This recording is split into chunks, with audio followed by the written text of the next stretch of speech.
Welcome back. In this video, we are going to solve the classic coding interview problem, number of islands. This is a fundamental problem for understanding graph traversals in a grid.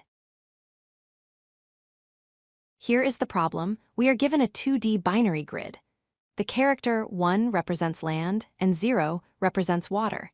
Our task is to count how many distinct islands exist on this map. So, what exactly counts as an island? An island is a group of connected ones surrounded by water. It is formed by connecting adjacent lands horizontally or vertically. Connectivity is strict. We can only move up, down, left, or right. Diagonal connections do not count. This is crucial for defining the boundaries of each island. Our high-level strategy involves 3 steps. First, we iterate through every cell in the grid. Second, whenever we find a 1, we know we have discovered a new island. Third, we must immediately explore that entire island to mark it as processed. To explore the island, we can use standard graph traversal algorithms. Depth-first search, or DFS, dives deep using recursion. Breadth-first search, or BFS, expands layer by layer using a queue. Both work perfectly here.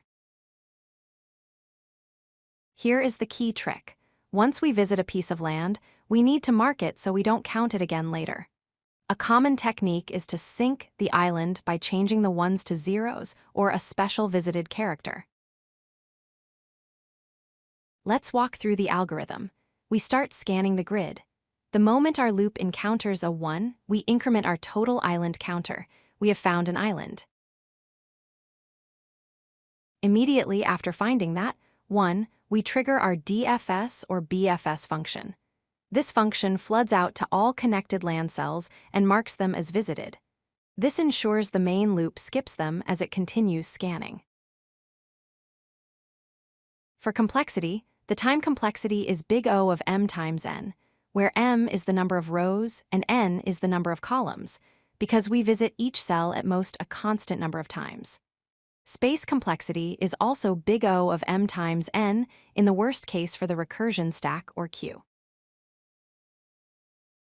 To summarize, treat the grid as a graph. Use DFS or BFS to find connected components, and remember to modify the grid or use a visited set to avoid infinite cycles and incorrect counts. If you like this video, hit that like button and don't forget to subscribe. Visit codelucky.com for more such useful content.